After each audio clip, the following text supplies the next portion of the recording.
সম্মানিত দর্শকবৃন্দ, আসসালামু আলাইকুম, welcome back to my channel. দর্শকবৃন্দ, আমি স্ট্রবেরি হালুয়া তৈরি করবো। আর আমার ফ্রিজে ছিল ফ্রোজেন স্ট্রবেরি, সেখান থেকে যে এই পরিমাণে নিয়েছি। স্ট্রবেরি সাধারণত নরম থাকে, তো আমি খুব সামান্য পানি দিয়ে একটু হালকা সিদ্ধ করে নিয়ে এটা পাটায় বেটে নিয়েছি। আপনার সাইডে ব্লেন্ডারে ব্লেন্ড করে নিতে পারেন। পাটায় বাটার পরে 1 কাপ পরিমাণে হয়েছে।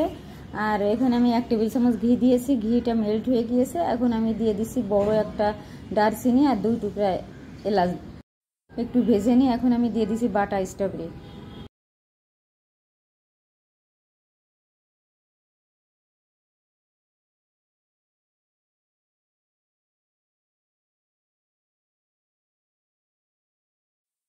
ঘিয়ের সাথে ভাজতে ভাজতে স্ট্রবেরির যে কাঁচা গন্ধটা ওইটা চলে যাবে। তারপর আমি দিয়ে দেবো অন্যান্য ইনগ্রিডিয়েন্ট।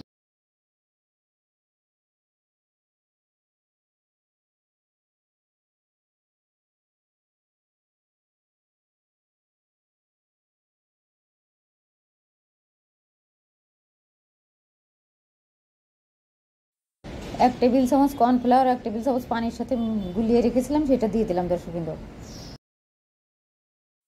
দর্শকবৃন্দ, আমার রেসিপি ভালো লাগলে সাবস্ক্রাইব করে চ্যানেলের সাথেই থাকেন। Thank you.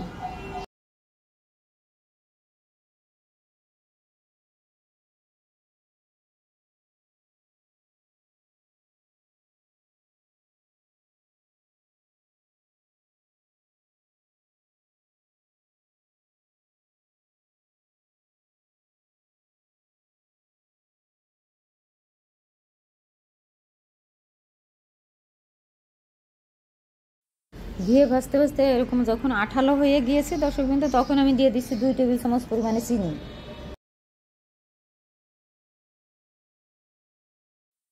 দিয়ে দিচ্ছি সামান্য পরিমাণে লবণ। দর্শকবৃন্দ, ডেজার্টে একটু লবণ দিলে মিষ্টি পারফেক্ট হয়। আরও কিছু সময় নেড়ে চেড়ে রান্না করে দর্শকবৃন্দ আমি দিয়ে দিচ্ছি গুঁড়া দুধ, ডিপ্লোমা গুঁড়া দুধ 2 টেবিল চামচ পরিমাণে দিয়ে দিচ্ছি। দর্শকবৃন্দ, চাইলে আপনারা এখানে মাওয়াও ব্যবহার করতে পারেন। সেই সাথে দিয়ে দিচ্ছি 2 টেবিল চামচ ঘি। দর্শকবৃন্দ, ঘিটা দেওয়ার সময় আমার ক্যামেরাটা অফ হয়ে গিয়েছিল, আমি আসলে খেয়াল করি নাই।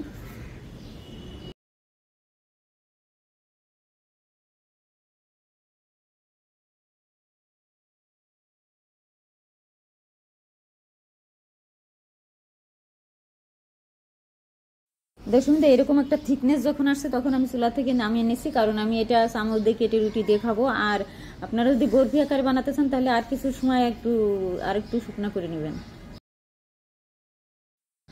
এখন আমি বাটিতে সার্ভ করে নিলাম। আর এখন এর উপরে কিছু কিশমিশ আর বাদাম দিয়ে আমি সাজিয়ে দিই।